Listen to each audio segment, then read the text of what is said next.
सलाम आदाब केम चो जनाब, मेरा नाम है करीमुल्लाह और आप देख रहे हैं आपका अपना YouTube channel solo Pakistani news and article reactions. उम्मीद है कि आप सब लोग खैर खैरियत से होंगे, जहां भी होंगे खुश होंगे, आबाद होंगे, एकदम बढ़िया होंगे। अगर आप हमारे चैनल पे नए, चैनल को अभी तक सब्सक्राइब नहीं किया, चैनल को सब्सक्राइब करें, लाइक करें, कमेंट करें, दोस्तों के साथ शेयर करें, बेल आइकन जरूर दबाएं ताकि आने वाली तमाम वीडियोस की नोटिफिकेशन सबसे पहले आप तक पहुंच सके। आज जिस वीडियो पर हम रिएक्ट करने वाले हैं वो आजकल जो है हालात काफ़ी ज़्यादा ख़राब हैं। भारत और कनाडा के दरमियान में फॉरेन एक्सचेंज हर एक चीज़ जो है वो उस पर एक सवालिया निशान बन गए।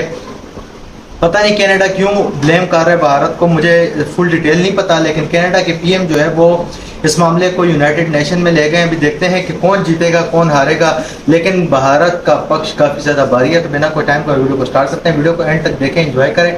ओरिजिनल वीडियो का लिंक जो टॉप डिस्क्रिप्शन में मेक श्योर करेंगे, चैनल को भी सब्सक्राइब करें और अपने भी।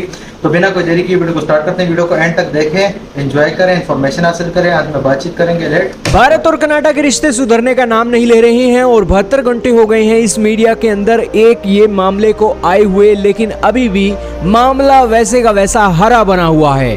ताजा मामला निकला है कनाडा के प्राइम मिनिस्टर जस्टिन ट्रूडो, जो कि यूनाइटेड नेशन के अंदर गए हैं और वहां पर जाकर उन्होंने इस मसले को फिर से उठा दिया है और मीडिया को दिए अपने इंटरव्यू के अंदर, अपने क्वेश्चन एक आंसर्स के अंदर उन्होंने भारत की सरकार से अपील की है और भी बहुत बड़ी बड़ी बातें उन्होंने डिस्कशन की है। जानते हैं आपके साथ ही उन्होंने क्या कहा, सुनिए जरा ये क्लिप सुनिए।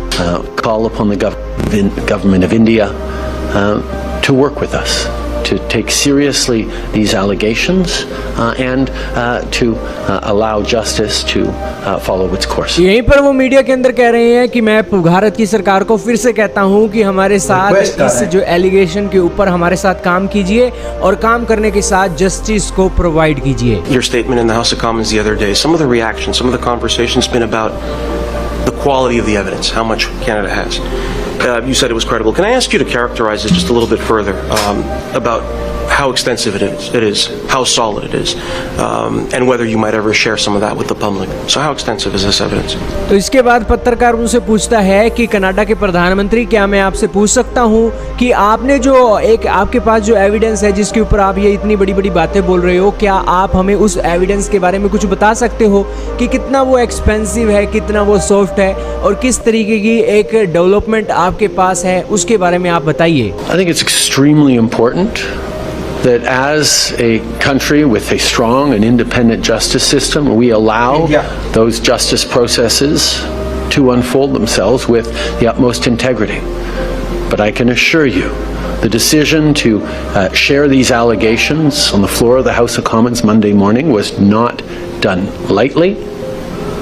It was done with, or Monday afternoon was done with the utmost seriousness. इसके ऊपर उन्होंने कहा कि आप सभी जानते हो कि कनाडा का जो जस्टिस सिस्टम है वो इंडिपेंडेंट है और हम कनाडा के जस्टिस सिस्टम के ऊपर यही बोलते हैं कि अटमोस्ट इंटीग्रिटी के साथ हम इसके ऊपर काम करते हैं। साथ ही मैं आपको श्योर करता हूँ कि ये जो एविडेंस है कनाडा की संसद के अंदर जो बोले गए हैं वो अटमोस्ट सीरियसनेस के साथ बोले गए हैं। लेकिन दोस्तों, कनाडा के प्राइम मिनिस्टर से कोई पूछे कि भैया तुमने कनाडा की संसद के अंदर कोई प्रूफ नहीं दिया है, कोई एविडेंस नहीं दिया है, तुमने एलिगेशन लगाए हैं, प्रूफ तुमने दिया नहीं और मीडिया के सामने आकर लोगों को बेवकूफ़ बना रहे हो और भारत से जस्टिस मांग रहे हो।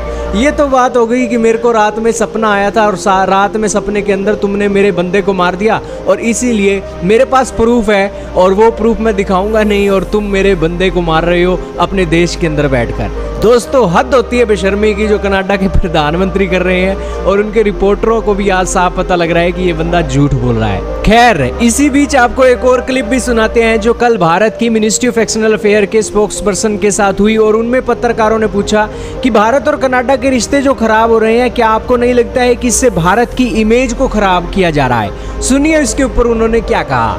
If you're talking about reputational issues and reputational damage, if there's any country that needs to look at this, I think it is Canada and its growing reputation as a place, as a safe haven for terrorists, for extremists and for organized crime, and I think that's a country that needs to worry about it. international reputation. दोस्तों, भारत के ministry of external affair के spokes person ने कहा कि reputation की बात जहां पर भी आती है वो रेपुटेशन की फिक्र करने की बात कनाडा को है, क्योंकि कनाडा लगातार सेफ हेवन बनता जा रहा है। टेररिस्ट और लगातार ऑर्गेनाइज क्राइम जो उनकी धरती से चल रही है भारत के अंदर, और जहां तक रेपुटेशन की बात है कनाडा को फिक्र करना चाहिए।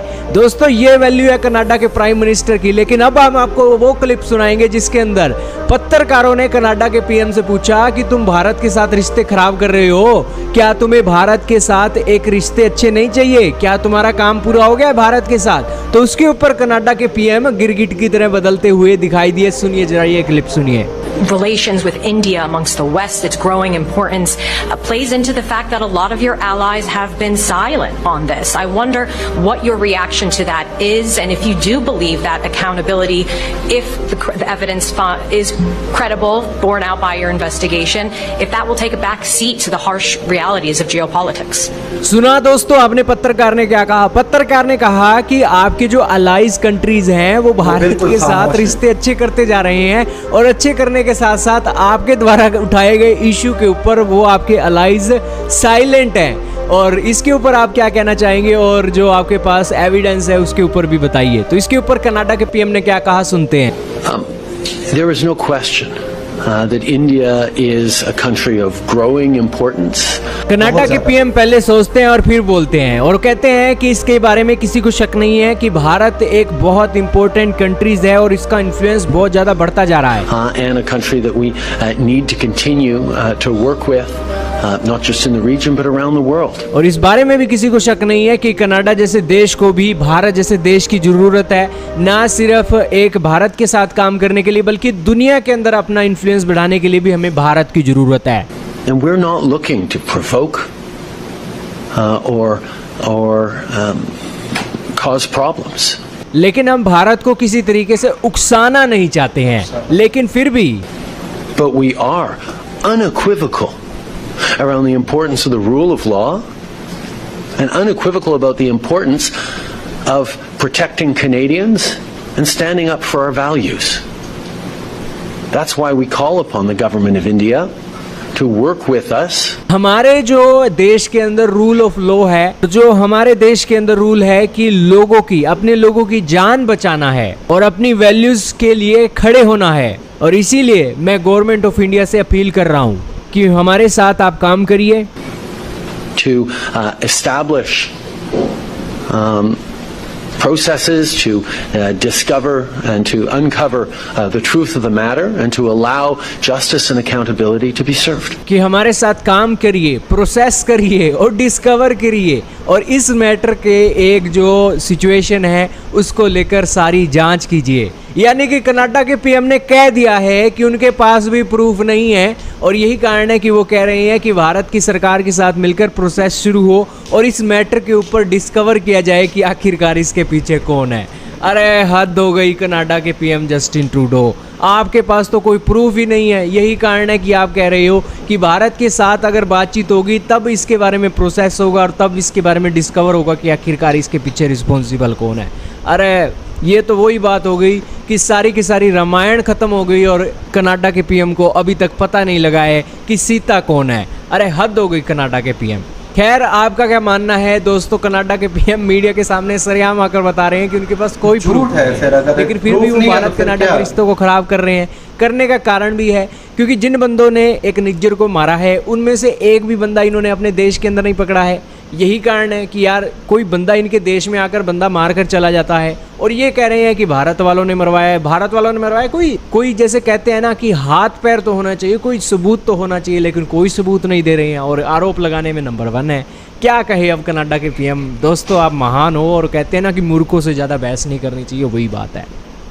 तो ये एक यानी आजकल का मामला एक उठा हुआ है भारत और कनाडा को लेके, क्योंकि कनाडा के पीएम ने एक बहुत बड़ा एलिगेशन लगाया है, एलिगेशन किया है अपने पार्लियामेंट में खड़े होके कि उनके देश में एक सिख है, सिख कम्युनिटी से ताल्लुक रखने वाले, जिसको कत्ल कर दिया गया है। तो उसका जो है वो सारे इल्ज़ाम भारत के ऊपर लगाया गया है, लेकिन इनकी तरफ से भी लगाया गया है। तो ये लेकिन यही है कि प्रूफ नहीं है इनके पास और ये लगा रहे हैं, तो ये एलिगेशन वैलिड नहीं है। अगर आपके पास प्रूफ होगा, फिर आप अगर एलिगेशन लगाते भी हो तो कोई सर पैर कहानी का बन जाता है, क्योंकि ये तो ऐसा ही है कि कोई यानी सबूत है नहीं, तो आप किस बिना पे इतने बड़े संसद में खड़े होके आप भारत जैसे बड़े देश पे इतना बड़ा आरोप लगा रहे हो। तो मैं तो बिल्कुल इस चीज के पक्ष में नहीं हूँ। अभी देखते हैं कि आने वाले दिनों में कोई प्रूफ दे भी पाते हैं कि नहीं, लेकिन अभी तक जो हालात लग रहे हैं उसे यही लग रहा है कि इनके पास कोई प्रूफ नहीं है, बिना सर पैर की कोई कहानी बना दी है